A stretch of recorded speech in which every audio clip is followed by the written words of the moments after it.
of the current Aloha 26 April Art Challenge.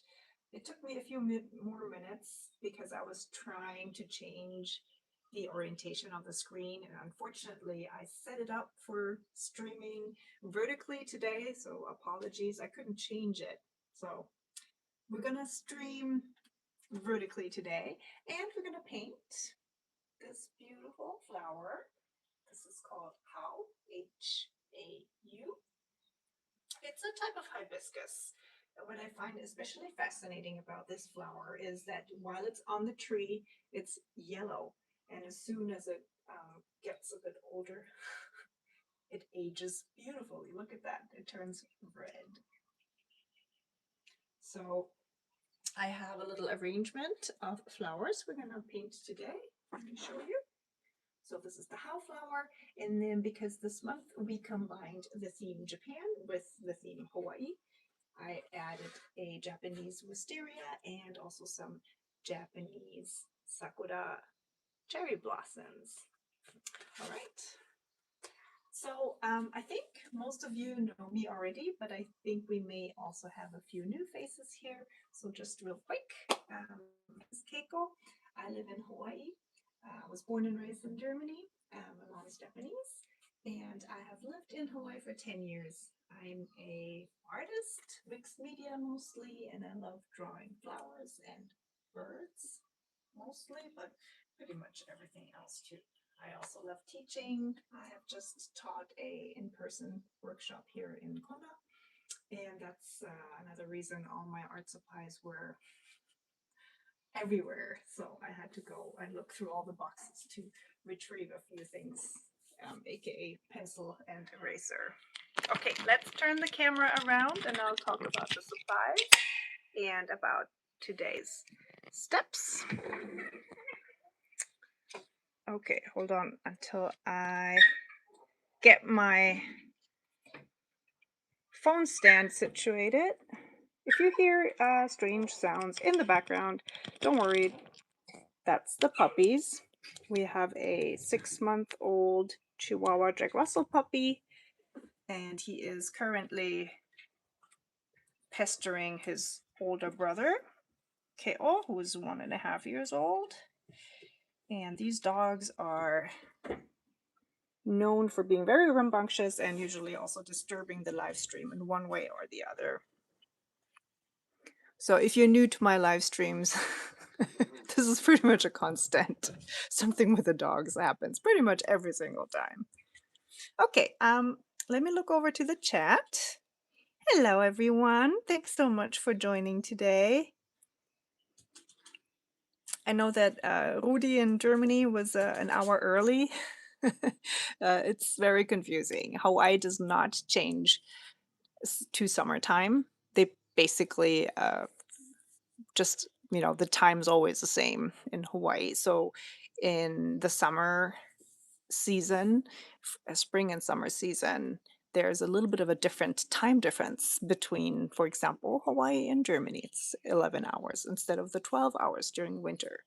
So I'm gonna have these live streams consistently now at 9 a.m. Hawaii time. So whatever time it is today where you are at, this is gonna be the time for you for the next few months until we change again to winter time. All right. Servus, Katrin. Hello, Jessie. Aloha. Hi, Kerstin. Hello, Suze. Good morning to New Zealand. Hi, Sylvie. Hi, Ulrike. Ulrike is only watching today. It's totally fine. If you're new around here, then let me also tell you that all the streams are recorded and you can watch them at your leisure anytime in the future. There is a tab on my YouTube called Live, and then all the live streams from the past are collected there. Okay, first of all, the reason I cut this up, by the way, I want to show you, is that there was a bit more to this and then just that. So originally I had painted a whole sheet of paper. Figured I didn't really like how this turned out because of this tsubaki.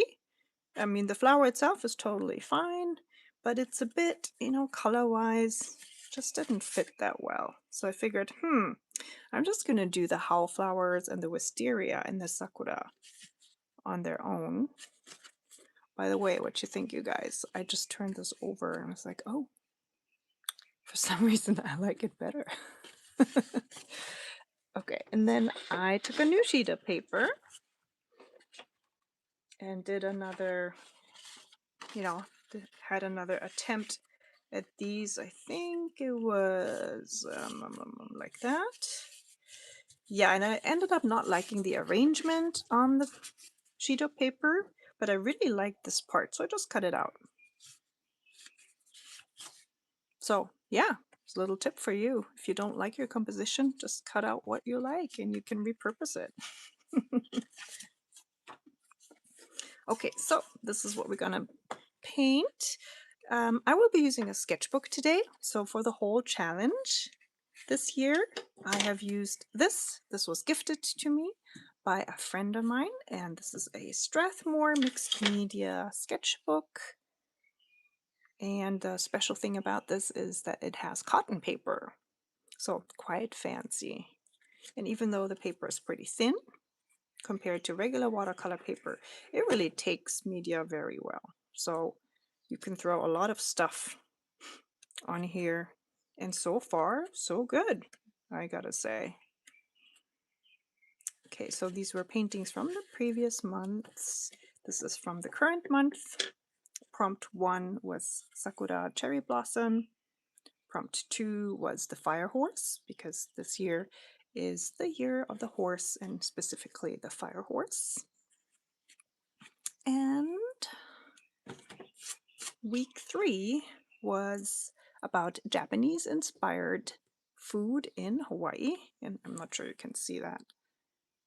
I did a little sketch of shave ice, kakigori, and I'm going to add today's flowers so that, kind of fits into the whole composition. And once I'm done with the flowers, I'm going to paint my shave ice. Okay, let me just double check that we're in frame. Again, apologies for the orientation of the video today. I'll make sure I get it right again next time.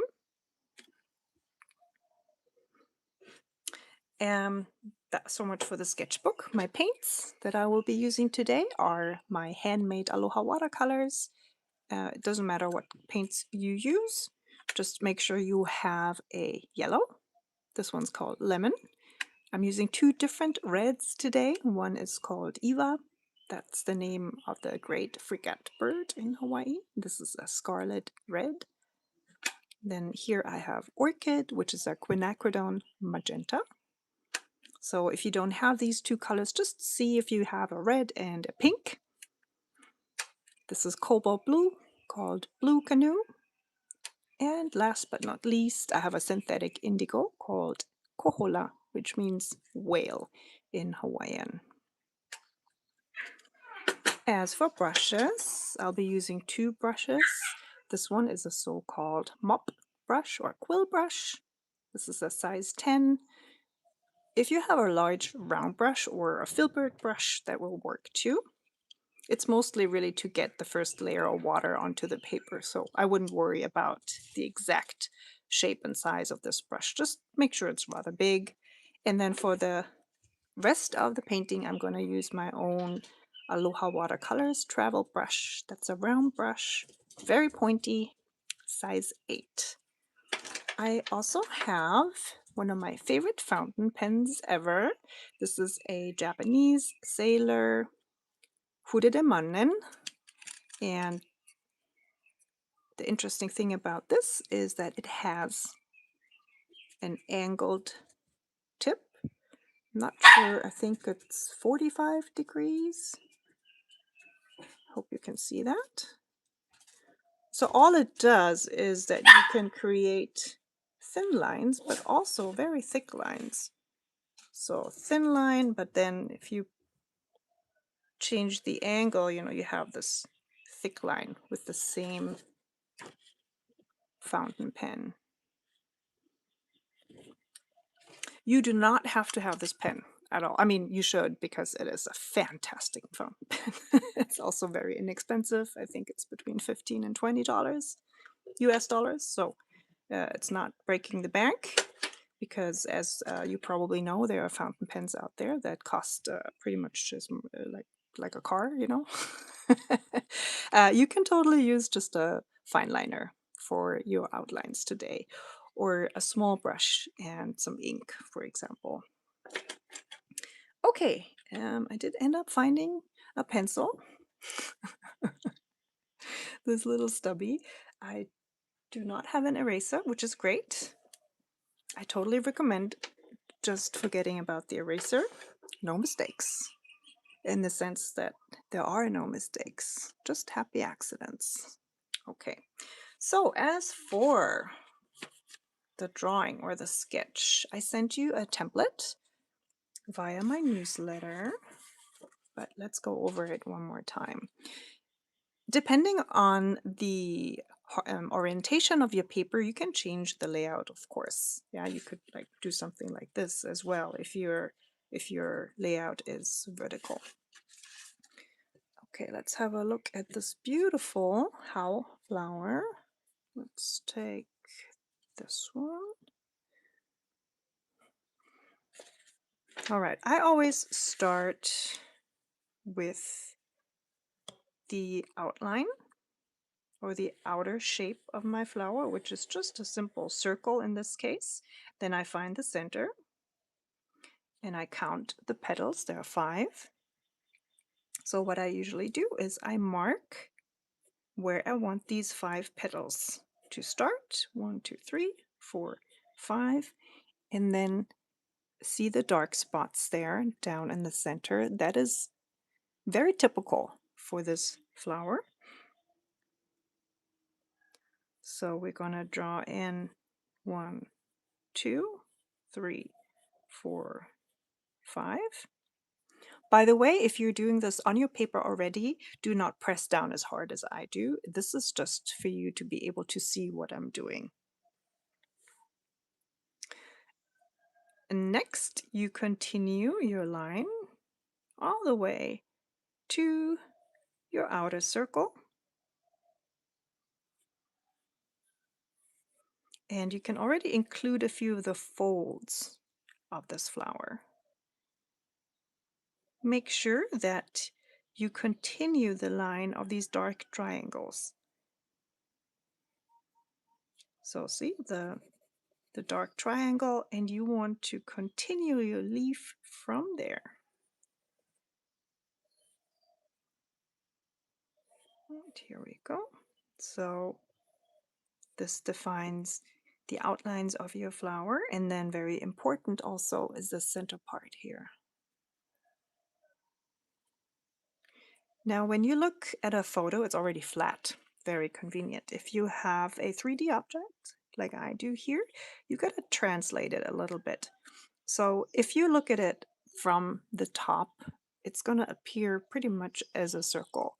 That's a bit boring. So I usually like to tilt my flower just a tiny bit so that I have an elongated version of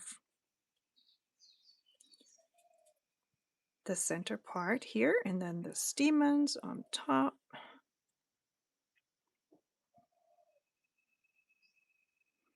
And here we have the outline of our flower. The other flower that's maybe a bit more tricky is the cherry blossom again. So let me put this here for reference. Again, we have a circle, much smaller though, a center of the flower, and from the center the stamens go out in all directions. And again, we have 5 petals. So 1, 2, 3, 4, 5. And what's interesting and special about Sakura petals is that they have a little notch at the end. See that here?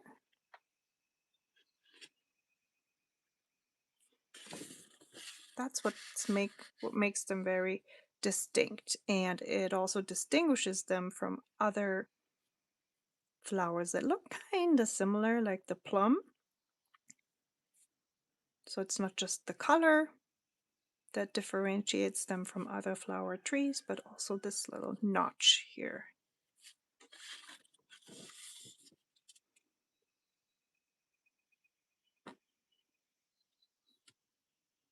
Okay, so now let's translate this drawing onto our final sketchbook page.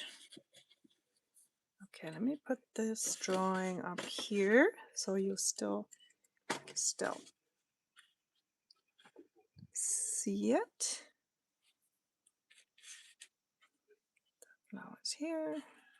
Okay, so I will largely stick to my layout here. However, because my page is vertical, I will have a few of the elements go over to the other side. Just double check what the frame is that you see. All right, okay. And as always, please let me know if there is, any trouble with the audio, or if I should zoom in, zoom out, and all that. Okay, so I'm gonna press down more lightly now, but you already know how to draw the how flower. Okay, outer circle, the center, and then let's start with this center part and the stamen. And then we have 5 petals, 1, 2, 3, 4, and then one's going to be hidden behind this. We have the darker spots, 1, 2, 3, 4, 5, and then we'll continue to finish our petal. 1, 2, 3, 4, 5. And because we will be adding an outline to this flower, you can press down a bit harder with your pencil. The reason I'm saying that is as soon as you put watercolor on top of pencil, there's no more erasing of the pencil line possible. It really locks in the pencil. So if you were to just continue with watercolor and add no outline, I would really recommend that you draw as lightly as you can with the pencil so that those pencil marks don't show up later.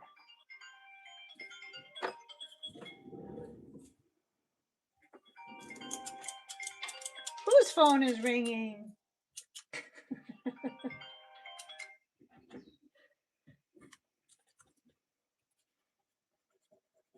Okay, so I will just, and I found an eraser, haha.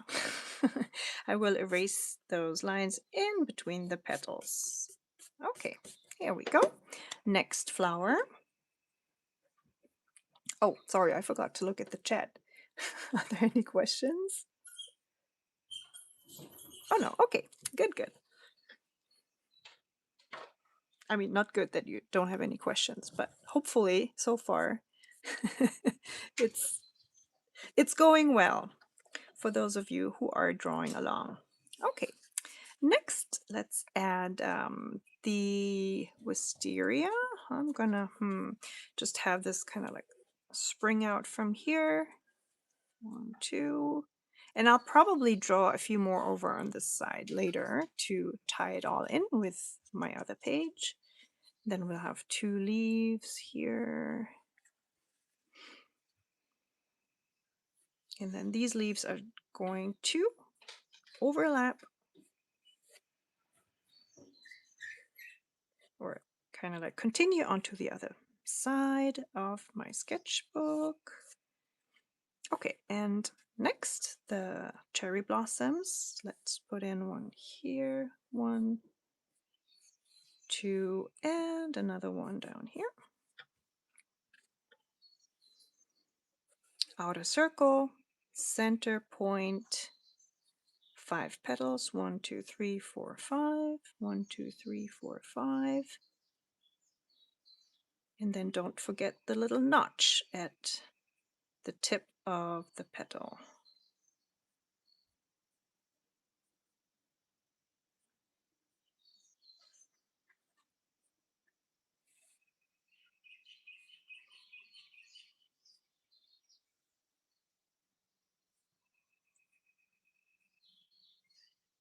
4, oops, and 5. Okay, let me zoom in real quick to the last one here.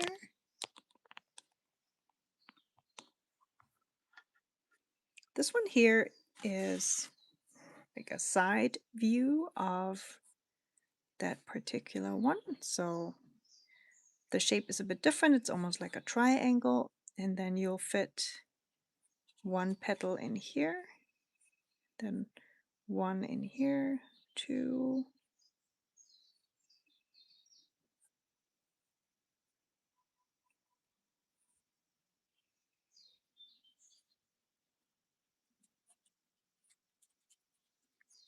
then the stamens come out like that. That looks weird somehow. I don't know what's wrong with this one. Let's see if we put this one to the side.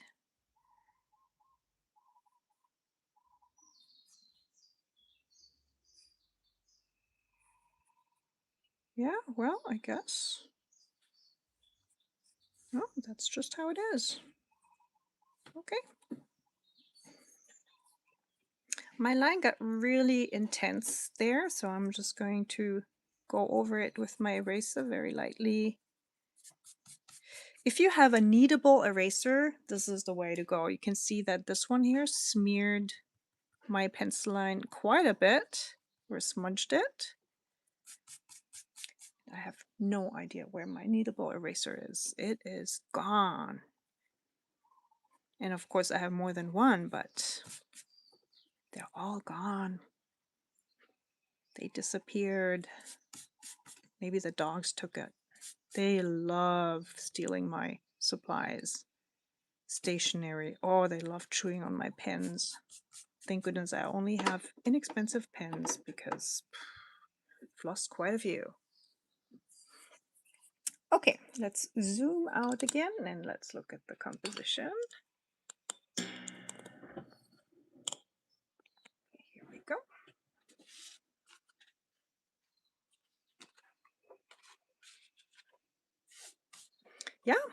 Yeah, this is going to be good. This is okay. It's working for my page. I like that there's some weight here with the shaved eyes. So that's going to be one center point. And then, you know, we have another one down here. And then once I'm done, I'm probably going to add like more wisteria here and some more cherry blossoms up here and over on the other side. Okay, let's get started with the first layer of watercolor. Gonna get my paints ready. Oh, I forgot to mention I have a ceramic mixing palette as well.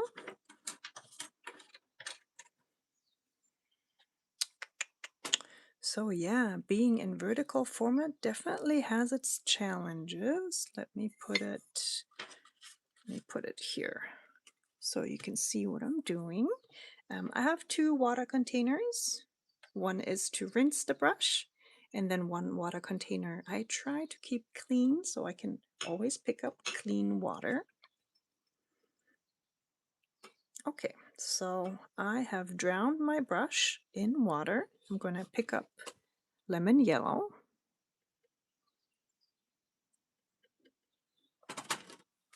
Try to find a clean spot on my palette. How about over here? This is a very intense yellow, and I'm going to add a bit more water. Very watery mix. Little pigment, lots of water. And then we're gonna paint the whole flower with yellow. And if you lift your brush in the center, you'll have your paint pool in the center. So what I mean by that is, look how I lift my brush and you see this pool of yellow. Once this dries, you'll have a darker blob of yellow here. So instead you can guide your brush back to the center, because the center will be very dark anyways, and have the paint pool in the center. So this is all we're going to do to this part of the flower. I am going to rinse my brush and pick up a little bit of blue. So this is the cobalt blue. And mix it in with the yellow.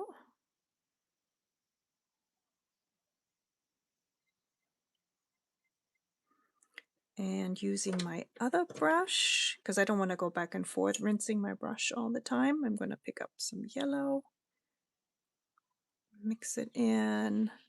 So you can see what I'm trying to do here. I'm trying to mix a nice green. This is a very bright green and I want to mute it down. And whenever you mix a green and you want it to be more earthy, more muted, you want to add red. And see how that instantly transforms it into, okay, now we have brown. That was a bit too much. Let's add a little bit more of everything, a little more yellow, and now we need a little more blue.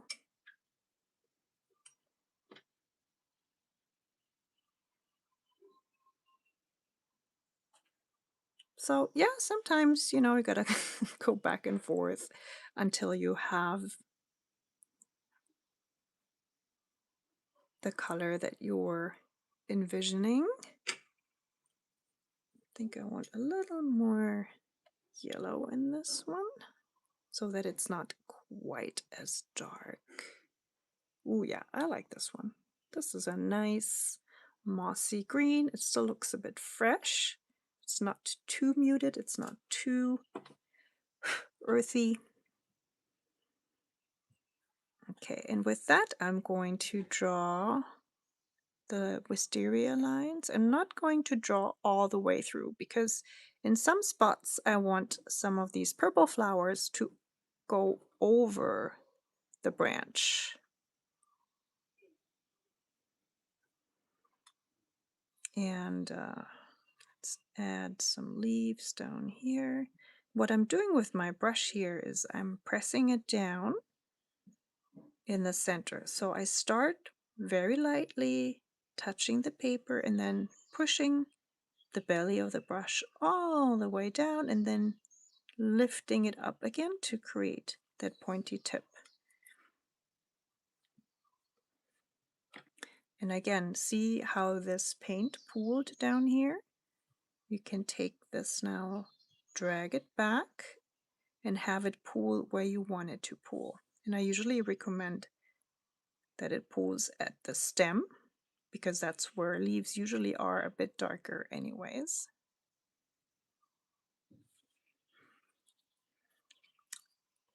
And that's only if you care about that. Honestly, if you're just, you know, painting for fun today, don't even worry about that. But I always feel like I want to give you these kind of tips so that you can do it if you choose to. Next, let's mix some purple. Just going to look over to the chat.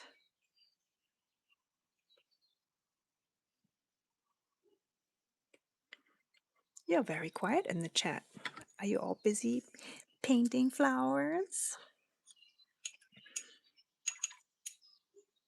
All right, so for my purple, I always prefer mixing purple with using pink and blue, so not red and blue. Red and blue can also create beautiful purples, but they're more earthy, more like brownish purples. Again, this is just a matter of taste in some cases, or if you want to paint a specific flower, then you want to have a specific purple. It's good to know whether to use red or pink as your base. Yeah, this is looking great. It's pretty vibrant. We're just gonna water it down some more.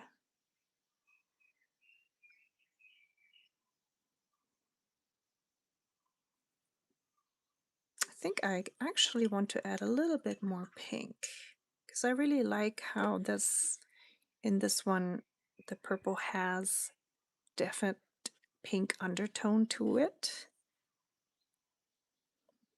So just dipping my brush in the pink. Okay. Put this to the side. I feel like I'm extremely slow today. Maybe it's because I haven't done a live stream in so long and I feel like I have to explain everything. So I hope for those of you who are fast painters, you're not getting absolutely bored. All right, I'm using my large mop brush and ooh, look at that. All the paint's gone. Just totally soaked it up. Okay, I'm adding even more water because all I want to do now is put in a little bit of a abstract background. If the yellow of your hibiscus is still wet, make sure that you don't touch the hibiscus so that you can avoid that everything blends together where you don't want it to. And looking at how I have my whole layout set out here, I'm going to continue the pink abstract here, but I'm only doing this because I have a double page layout. So you do not have to do this step at all. And then with what's left in my brush, I'm gonna paint in the leaf shapes here. And I think I'm gonna have to add a little more paint because I'm running low. I should probably at this point mention that you do not have to mix your own colors, right? You can, of course, use convenience colors that are pre-mixed. I should actually emphasize that you should do that because as a paint maker, I rely on you guys buying different colors, not just 3. Okay, pink, adding some blue. Ooh, this is so yummy. Gosh, I love this purple. All right, and let's go over those leaves one more time. Oops, that's very intense.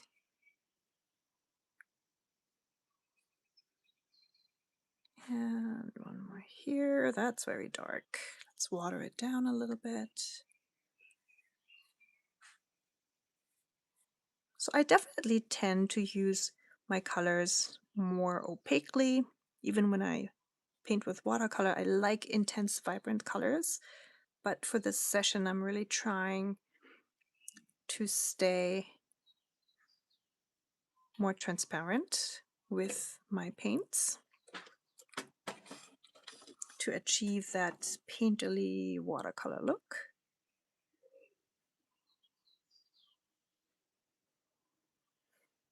Okay, over in the chat, Jessie says, I'm using dragon fruit for my pink. Yeah, absolutely. That is a great mixing color as well. It has a little bit of shimmer in it, so your whole composition will have a little shimmery shine to it.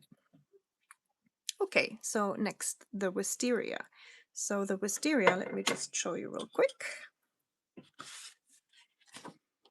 Wisteria have a very distinct shape. It's quite interesting. So when you look at wisteria, the shape is like this. And then it has a stem and it's connected to the branch. What I also find interesting is that they kind of stand apart or away from the branch. So it really is like this. And then that's how they hang. So they don't really hang down like you would expect. They really just have like an almost 90-degree angle between the branch and the little stem connecting them.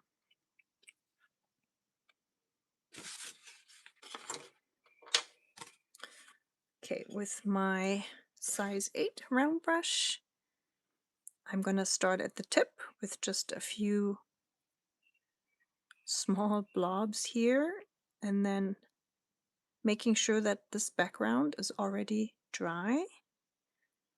All I'm doing here is I'm pushing down my brush real quick like this and lifting it quick too, and then I automatically have the shape. of these wisteria. And wherever I left some space, I'm going to draw so that it looks like this particular flower is on top of my green branch. And if you get into the flow, then you can do this pretty quickly and you'll have fairly similar strokes. So I think the more you hesitate in between, the less flowy your composition will look. So if you consistently just go, make sure you change the angle of your brush a little bit so it doesn't look too stationary. You want it to have a little flow. In real life, the wisteria flowers or petals are not all in the same direction, you know. Some turn left, some turn right, they're in front.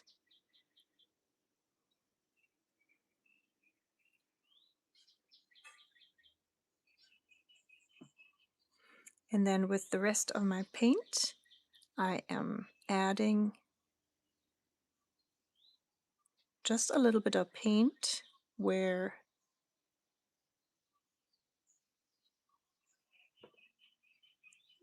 the petals connect to the stem.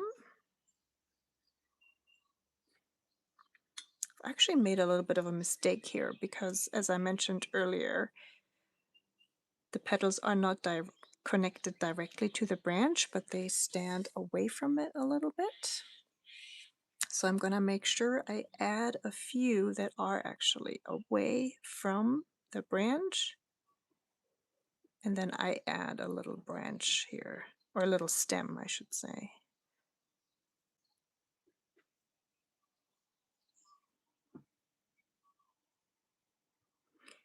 And if you want, you can add those little stems in green, then it would be even more accurate. But if you're working, you know, in a loose manner like we do today, I don't think it'd have to be too worried about getting it right. Okay, I just rinsed my brush. I'm picking up a bit of the green and adding a few little stems here and there. Let's see, it's connected like this.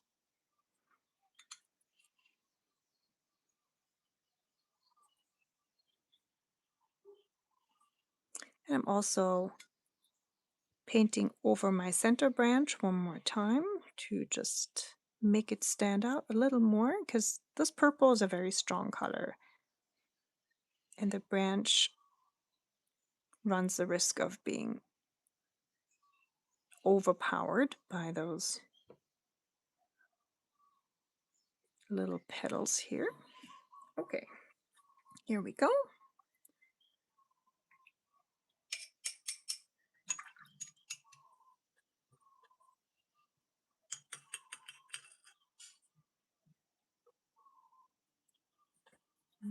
Okay, I'm looking over to the chat. Thanks, Ben. Oh yeah, the octopus, that was in January, I think. All right. Just checking how dry the first layer is. Yeah, that's looking pretty good already. Excellent. But before we do this, let's continue to our cherry blossoms. I'm picking up some of my pink, putting it down on the palette. So cherry blossoms do not have this color usually. They're way more soft pink, light pink. But I'm using this to really only draw the outlines today of these flowers. So just follow your pencil sketch and outline your sakura flowers. And then for the center, I'm using the tip of my brush. I'm holding the brush upright and adding a few dots as well.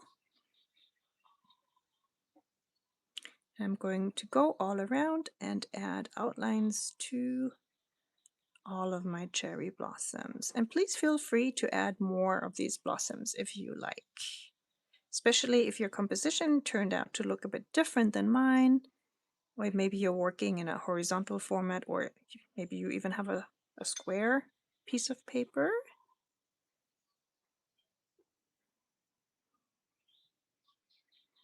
Then you can change your composition accordingly. Maybe you can add a flower in a spot where you feel like it's very empty looking.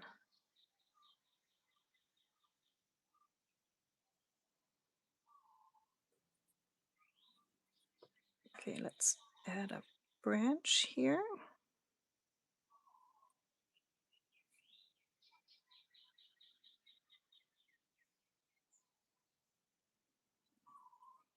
And up here too. Can add a little flower bud.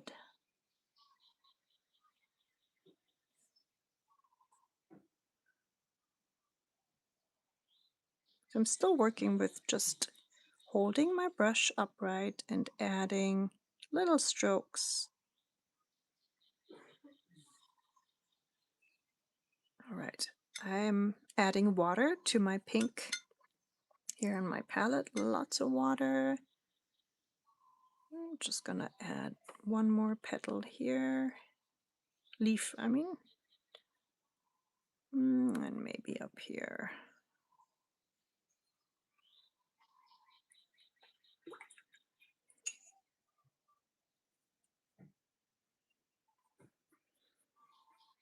So adding the pink here and here is just to balance out this this part of the pink here. No, I wanted to show up in my composition more than in one corner. That's why I added the pink up here, and then I'm probably also going to add pink over on the other page of my sketchbook just to have it more harmonious. All right, next step is going back to our how flower. So for this flower, I'm going to use my scarlet red. We have a little bit of pink left here, which is perfect. I'm gonna mix this in with my pink and look how vibrant and intense that color is.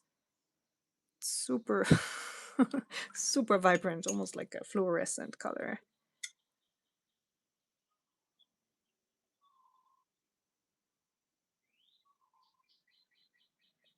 Let's tune it down a little bit. I can just use the green I still have on my palette.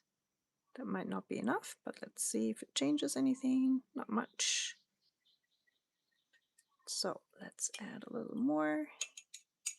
I could even add a tiny bit of indigo to darken the color. So I'm working with very minuscule amount of paint. I really only dip the brush, hardly dip it into the paint. But when you look at this how flower, which is a bit older, so as I showed you earlier, they have different stages. So this one's a lot lighter still, for example, but I think we're pretty close with this color. I'm going to add even more water with a very watery mix. Mostly water, just a little bit of pigment. And then I'm adding the red to, I'd say, 2/3 of my leaf, starting at the outside of the leaf, petal, excuse me. Making sure that some of the yellow is still visible.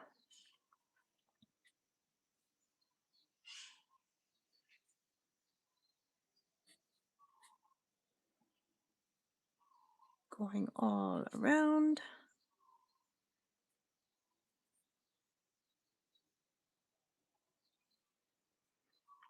And make sure you don't dip your hand into that part of the painting that's still wet. So in my case, most of everything is already dry, but I still have a few parts of the purple that are wet, and I think I just dipped my hand in it.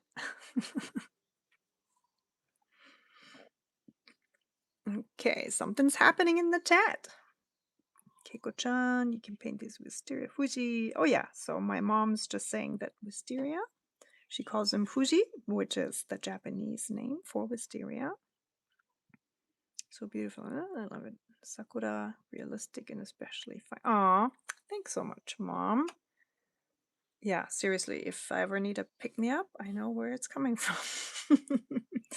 Oh, she's so supportive. I'm so lucky. All right, and then next we're gonna draw in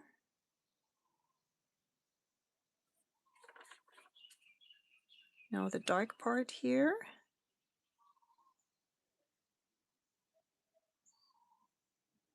Make sure you do not touch that metal part.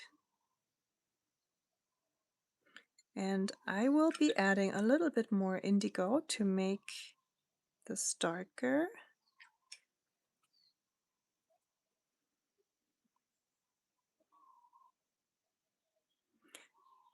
Because, yeah, I mean, look at how dark the center is in this flower.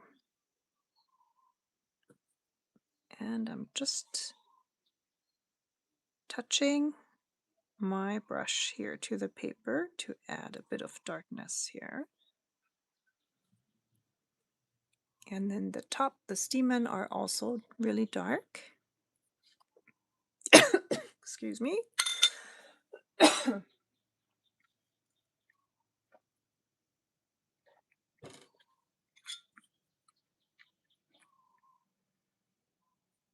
Make sure that the petal has already dried. I think this is pretty dry. Well, we'll see.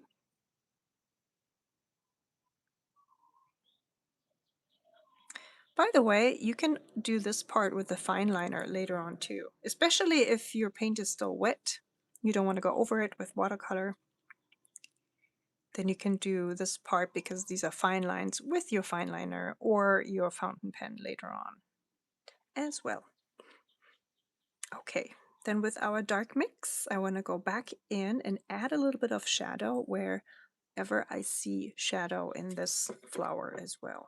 So if you look closely, you'll notice that wherever the petals overlap, there's a little bit of a darker line here. And then also here towards the outline of every petal, it seems to be getting a bit darker. See, it's almost like an outline. And then here as well. In today's session here, I have a ring light on top, which means it's pretty much lit up very evenly. But depending on what light source you have, you might have way more shadows that show up. It really, it really depends where you are and what your light situation is.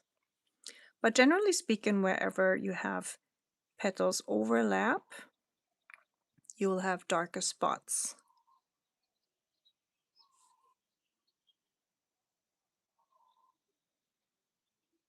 And then here in this part of the petal, I have it so that it, kind of like this, curled up like that. And then this part casts a shadow underneath, like this. And then wherever the petals overlap, there's a bit of a darker spot. Also here, towards the outline.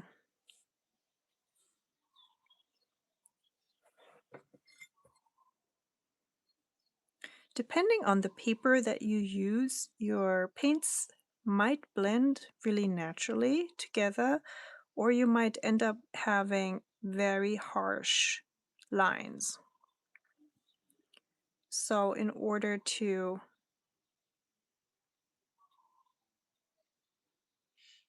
make everything look a bit more smooth. I'm going to show you a little trick in a minute. I'm just going to go around and emphasize a few more shadows all around.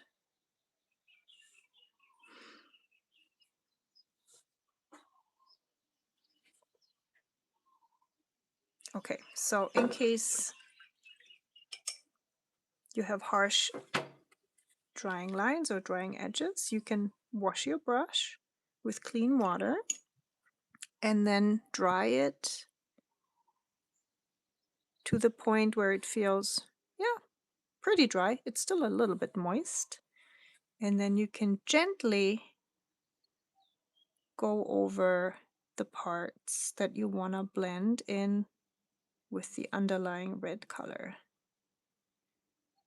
Another method would be, again, rinsing my brush and then picking up some of the red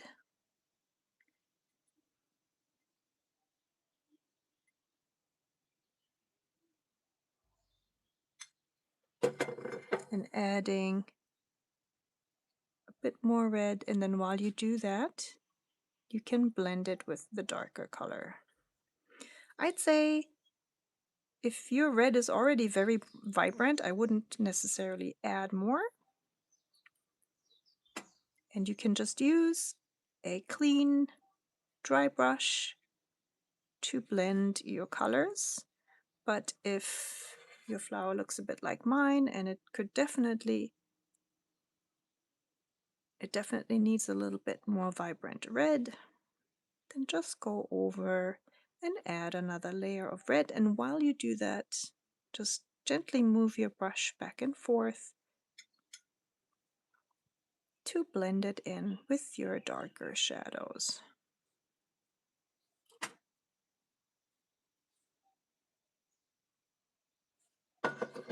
Okay, so while we're at this point, when you look closely at the flower, you can see all these beautiful yellow lines going away from the center, even into the red part.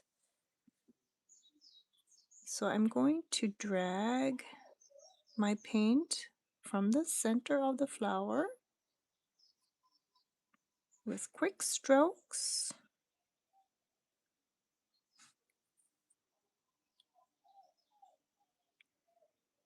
Adding lines, going all the way around.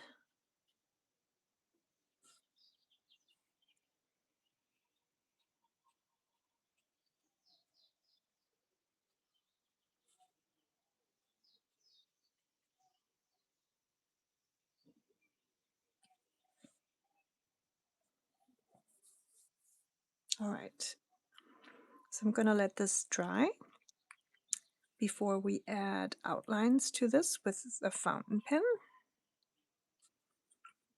Rinsing my brush.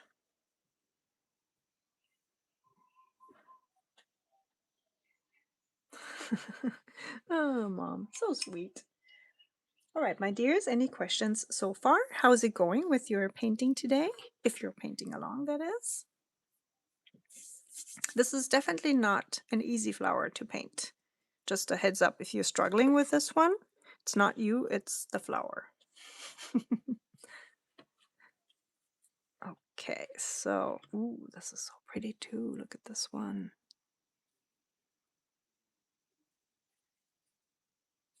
These are, I love these so much. Great. This is, by the way, a so-called canoe plant. It's a tree. It's not just a bush or anything. It's a pretty big tree. And I have the leaves somewhere here too. Oh yeah, look at those cool leaves. So canoe plant means that when the first settlers from Polynesia arrived in Hawaii, they had certain plants with them. All plants had a certain purpose. So they brought in bananas, for example, of course, for food, but also the leaves can be used for cooking, not to eat, but, as wrapping material, for example. And the how flower, the wood was used for carving, different materials like bowls, I think. So so beautiful. So yeah, these plants are, there's quite the discussion about whether they're native or not. So strictly speaking, some scientists say that's not native because it's plants that were brought in by humans, and even if it's been thousands of years, you know, they're still considered not native per se because they weren't here like for all times.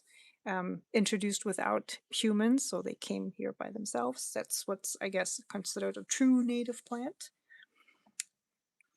But yeah, I mean, these plants are extremely important to Hawaiian culture. Another famous one is the kalo or taro plant, for example, which is such an important food staple in Hawaii. So, you know, I don't want to like get too formal with this discussion. For me, it's a plant that's important to Hawaii, so you know I don't really mind if it's considered native or not. Um, on the other hand, there are of course plants that were introduced and that are highly invasive, so that's a totally different story. That's something where you know we wish that they were never had been introduced to Hawaii because they just spread like crazy, and you can hardly contain them, and they pretty much take out the native vegetation and sometimes the animal life as well. But the how flower is definitely not among these and is naturalized or, yeah, considered native. I think indigenous is actually the name they use for these kind of plants. Okay, I think it's still too wet to add the outlines, so I will leave you for just 1 minute to use my hair dryer, and I'll be right back. Let's see if I can mute. You know what? I'm just gonna leave it. I do not know where the mute button is right now, so bear with me, and I'll be right back.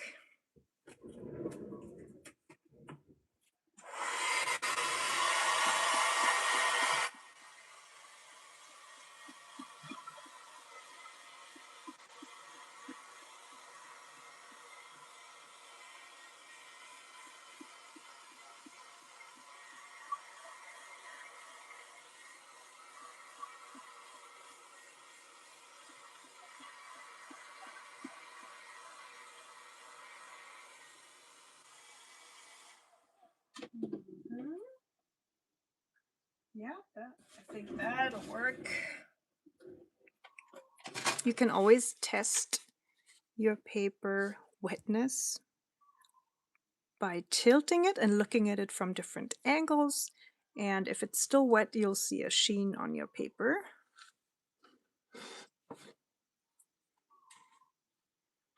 If you're inclined to try out experiments, then of course you can also not wait until everything is completely dry and just start doing your outlines with ink.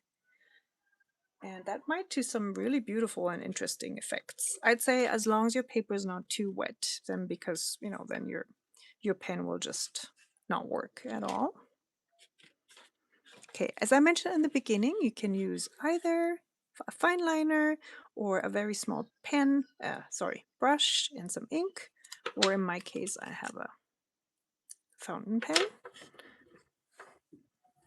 let me just move things up here. Okay, so how are we looking, guys? How is your painting coming along? Let me know if you have any more questions. Can I put this here? Okay, so I'm going to start with the top left. You know, being right-handed, it's usually a good idea to start drawing and painting where I get the opposite end of where your hand will be. Just a little note, these are not the leaves of the how plant. I showed you one earlier. So if you want, you can add a leaf that looks like that. You know, it's almost like a heart shape. So I'm literally just adding leaves that have nothing to do with this flower. I should probably add a true how leaf as well. Okay, I'm using my pen while I'm also changing the angle. So I want to achieve different qualities of line. I do not want just one monoline. If I wanted that, I would just use a fineliner. But I'm purposefully tilting my fountain pen in order to achieve a different quality of line while I go around my petals here. You can also see me not drawing the line all the way through. So again, purposefully, I do leave some of the lines open.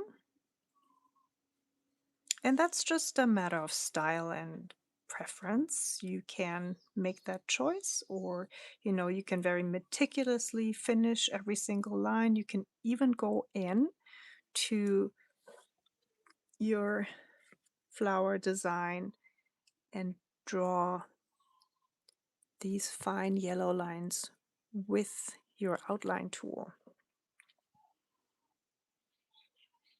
So this is totally up to you. You know, how meticulous you want to add outline, how loosely you want to add them.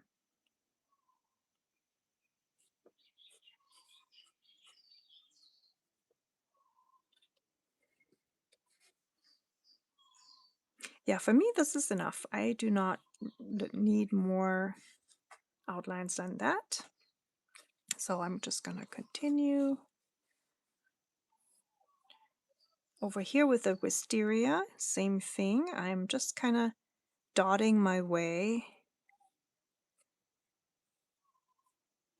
and then adding lines to some of my purple flowers here, but not even to all of them.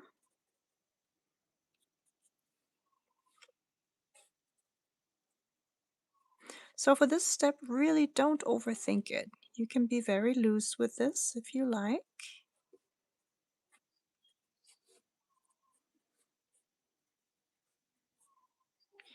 Or if you actually enjoy these type of outlines and being very meticulous and really get into the zone, if you outline everything,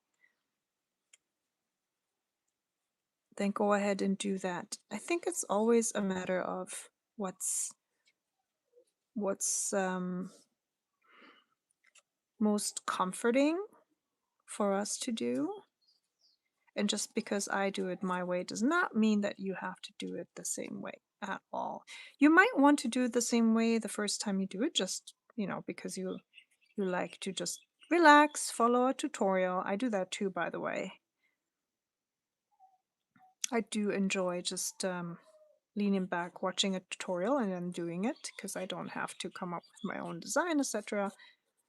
But it's always a good idea to then do it one more time and try to really dive deep into how you would like to have your outlines, for example. And if you do this often enough, you'll find that you have a certain idea, a certain style to you that will develop over time and will evolve the more you draw.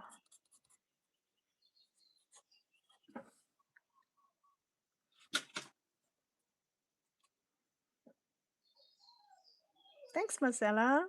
I'm glad to hear that. And hi, Janice. Katrin wants to know, what kind of ink do you have in your fountain pen?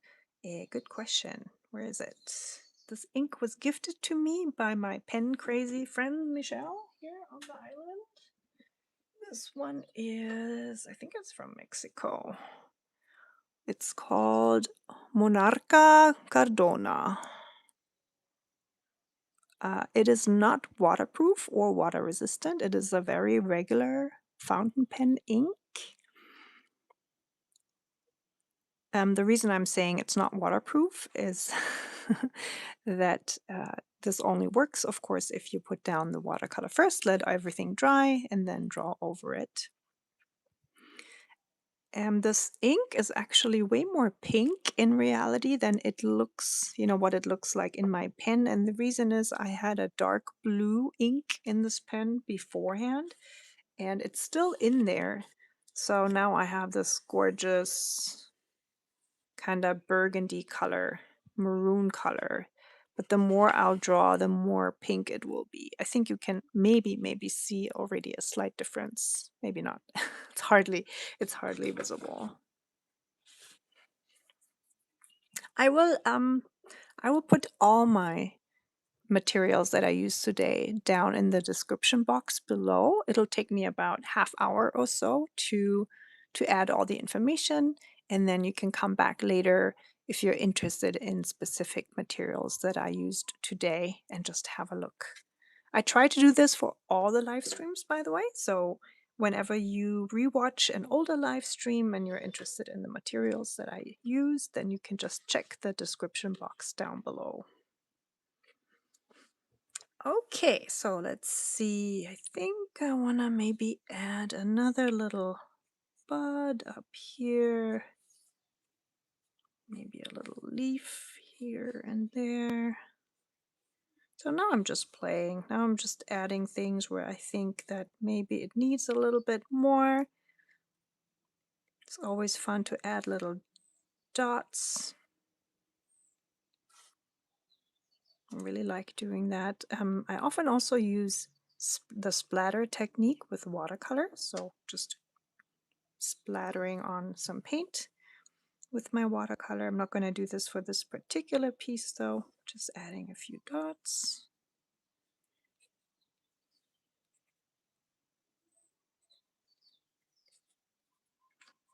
Okay. So let's see, zoom out a little bit.